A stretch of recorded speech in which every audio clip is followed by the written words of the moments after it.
साल 1947 जब भारत को आज़ादी मिली तब ये तो तय हो चुका था कि भारत एक लोकतांत्रिक देश बनेगा।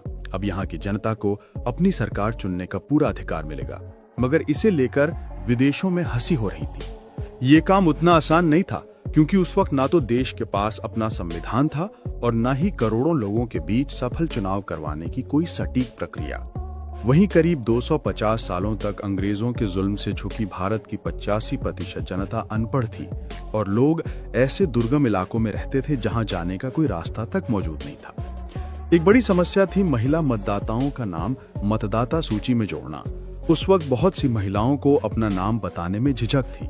वे अपने नाम को किसी की बेटी या किसी की पत्नी के रूप में बताना अधिक पसंद करती थीं, जिसका परिणाम ये हुआ कि करीब 80 लाख महिलाओं का नाम मतदाता सूची में नहीं लिखा जा सका। चुनाव आयोग का प्रयास था कि हर मतदाता का नाम मतदाता सूची में लिखा जाए। हालांकि कई विकसित कहे जाने वाले देशों में महिलाओं और गरीब मजदूरों को वोटिंग का अधिकार नहीं था। वैसे तो भारत का ये फैसला कई मायनों में काफी अहम था, लेकिन पहली ही बार में करोड़ों वोटर्स से मतदान करवाना और उन्हें मैन्युअली यानी हाथों से गिनकर रिजल्ट देना कोई मामूली खेल नहीं था। लेकिन इतनी परेशानियों के बावजूद साल 1952 में कैसे हुआ आजाद भारत का पहला आम चुनाव, जानेंगे इस वीडियो में। भारत के पहले और दुनिया के सबसे बड़े चुनाव की कहानी शुरू होती है 26 नवंबर 1949 के दिन, जब संविधान सभा में डॉक्टर भीमराव अंबेडकर द्वारा लिखे गए भारत के संविधान को अंगीकृत किया जाता है और ये निर्णय लिया जाता है कि भारत में भी अब किसी लोकतांत्रिक देश की तरह चुनाव कराए जाएंगे, जिसमें भारत की जनता को खुद अपनी सरकार चुनने का मौका मिलेगा। हालांकि ये कहने में जितना आसान था, करने में उतना ही मुश्किल, क्योंकि भारत की ज्यादातर जनता को ये तक नहीं पता था कि चुनाव होते क्या है। देश की 88% जनता पढ़ी लिखी नहीं थी और वे ये तक नहीं जानते थे कि वोट कैसे डालते हैं। ऐसे में मेन पॉलिटिक्स से दूर रहकर चुनाव को बिल्कुल पारदर्शिता से करवाया जाए, उसके लिए एक पावरफुल गवर्नमेंट बॉडी की जरूरत थी। इसलिए 25 जनवरी 1950 के दिन इलेक्शन कमीशन ऑफ इंडिया बनाई गई। 26 जनवरी के दिन देश में संविधान लागू किया गया और डॉक्टर राजेंद्र प्रसाद देश के पहले राष्ट्रपति बने। लेकिन इसी बीच 15 दिसंबर के दिन लौह पुरुष कहे जाने वाले गृह मंत्री सरदार वल्लभ भाई पटेल ने दुनिया को अलविदा कह दिया। अब कांग्रेस पार्टी की पूरी जिम्मेदारी पंडित जवाहरलाल नेहरू के कंधे पर आ गई।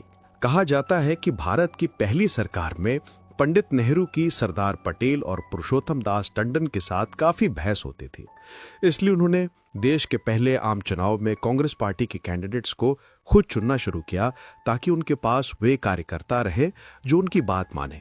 और इस बात से खफा होकर कई दिग्गज नेताओं ने कांग्रेस पार्टी छोड़ दी, जैसे कि 1947 में कांग्रेस प्रेसिडेंट रह चुके जीबी कपलाने ने कांग्रेस से अलग होकर किसान मजदूर प्रजा पार्टी बनाई और दिग्गज नेता श्यामा प्रसाद मुखर्जी ने जनसंघ पार्टी बना ली। इन तीनों पार्टी के अलावा राष्ट्रीय स्तर पर मौजूद चौथी लोकप्रिय पार्टी का नाम था कम्युनिस्ट पार्टी।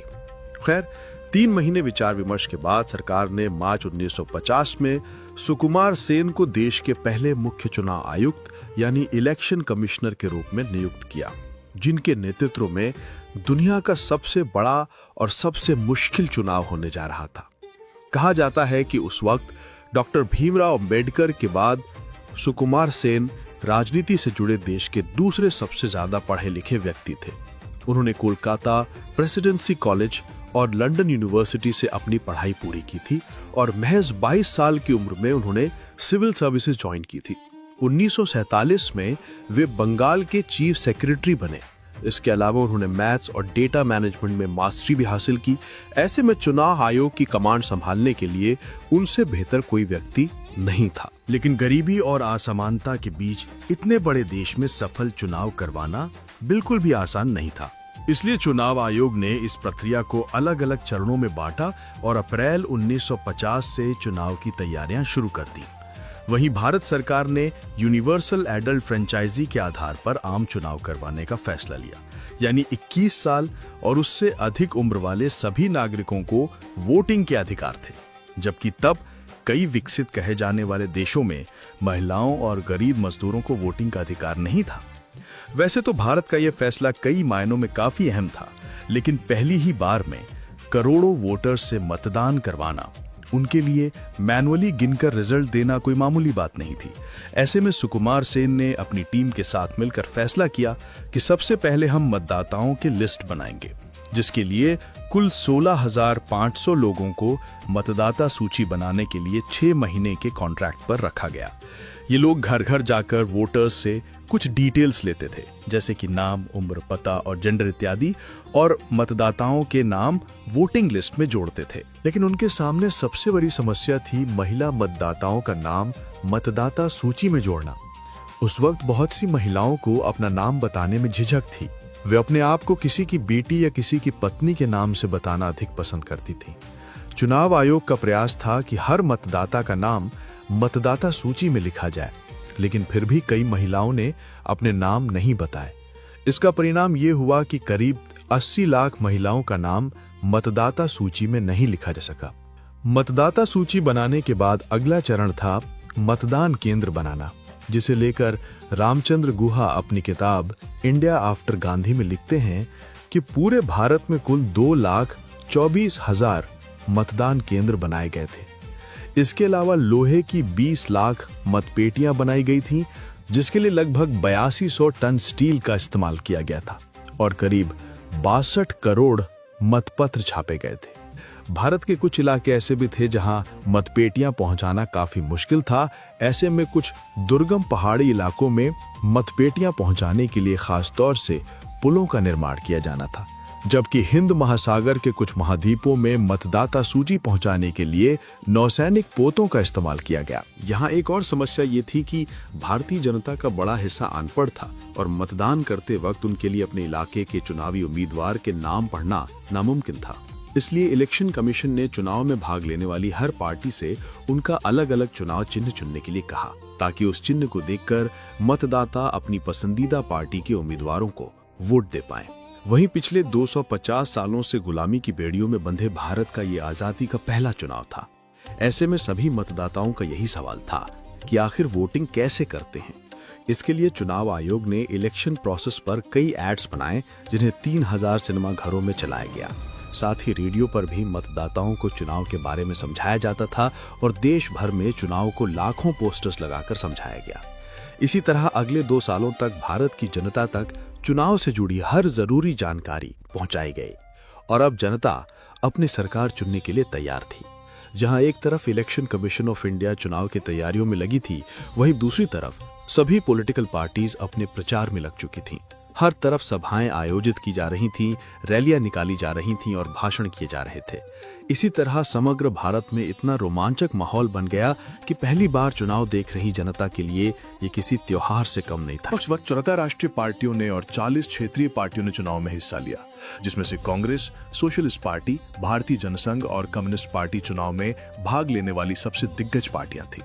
कांग्रेस की तरफ से मुख्य प्रचारक प्रधानमंत्री जवाहरलाल नेहरू और लाल बहादुर शास्त्री थे। वहीं सोशलिस्ट पार्टी के प्रमुख चेहरों में राम मनोहर लोहिया और जयप्रकाश नारायण का नाम शामिल था, जबकि जनसंघ का नेतृत्व श्यामा प्रसाद मुखर्जी कर रहे थे।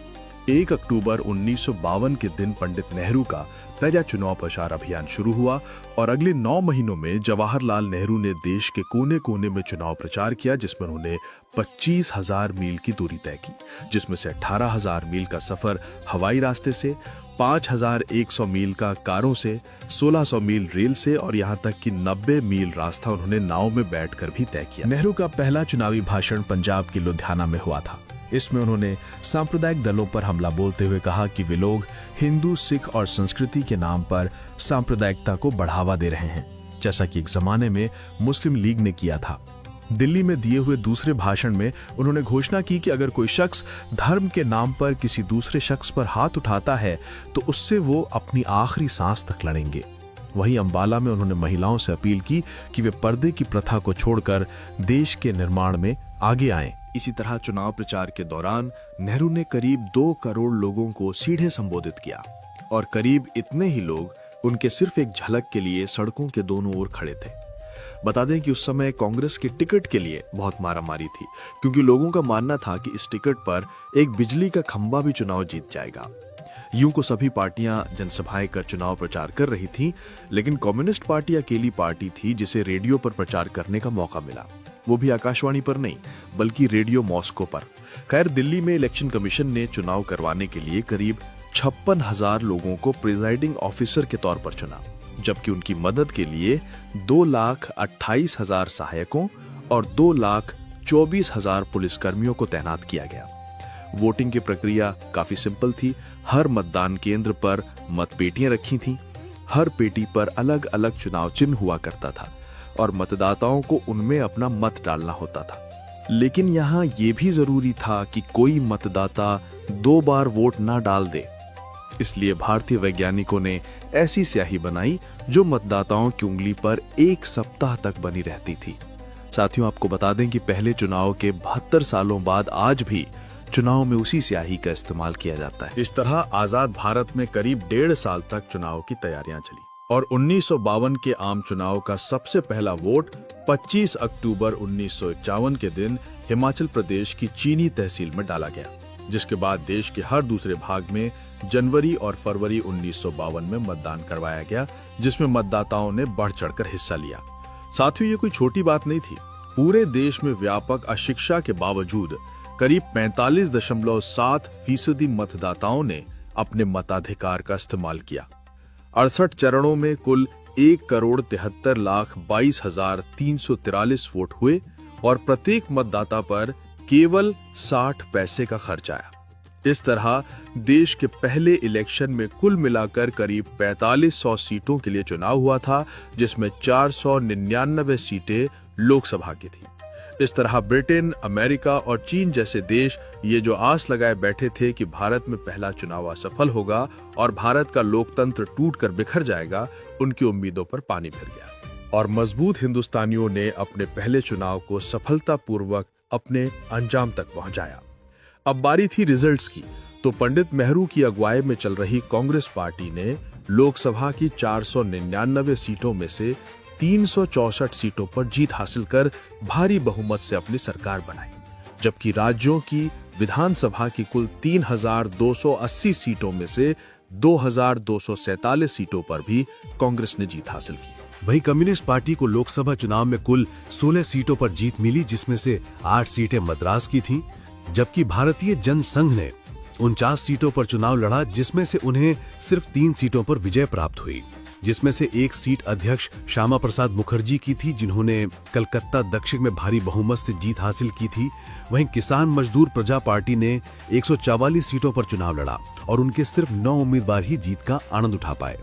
इसके अलावा राम मनोहर लोहिया और जयप्रकाश नारायण की सोशलिस्ट पार्टी ने 244 सीटों पर चुनाव लड़ा, जिन्हें सिर्फ 12 सीटों पर ही विजय प्राप्त हुई। इसके अलावा करीब 1 दर्जन पार्टियों ने 1 से 2 सीटों पर जीत हासिल की। हालांकि इस चुनाव में कई दिग्गज नेताओं ने हार का स्वाद भी चखा, जैसे कि राजस्थान में जय नारायण व्यास, बंबई में मोरारजी देसाई, बाबा साहब भीमराव आम्बेडकर। बाबा साहब को एक बेहद साधारण उम्मीदवार नारायण काजूलकर ने चुनावी मैदान में मात दे दी। किसान मजदूर प्रजा पार्टी के आचार्य जेबी कृपलानी भी फैजाबाद से चुनाव हार गए, लेकिन खुशकिस्मती से कुछ दिनों बाद वे भागलपुर से उपचुनाव जीतकर लोकसभा में पहुंचने में कामयाब हुए। तो इस तरह हुए थे साल 1952 में देश के पहले जनरल इलेक्शंस, जिसमें भारत ने दुनिया के सामने ये साबित कर दिखा दिया था कि ब्रिटेन के अत्याचारों की वजह से भारत ने भले ही साक्षरता और अमीरी हासिल नहीं की, लेकिन जुनून, हौसले और बुद्धि में हर भारतीय दुनिया से आगे है और आने वाले समय में भारत साक्षर भी बनेगा और दुनिया पर राज भी करेगा, जो आज हमें सच होते हुए दिख रहा है, क्योंकि आज भारत दुनिया की 5वीं सबसे बड़ी महाशक्ति बन चुका है। तो अगर आपको भी अपने भारतीय होने पर गर्व है तो कमेंट में जय हिंद जय भारत जरूर लिखिए और वीडियो पसंद आया हो तो लाइक शेयर जरूर करें। भारत के महान इतिहास से जुड़ी ऐसी ही दिलचस्प वीडियोस के लिए चैनल को सब्सक्राइब करके पास वाली घंटी जरूर बजा दीजिए। धन्यवाद।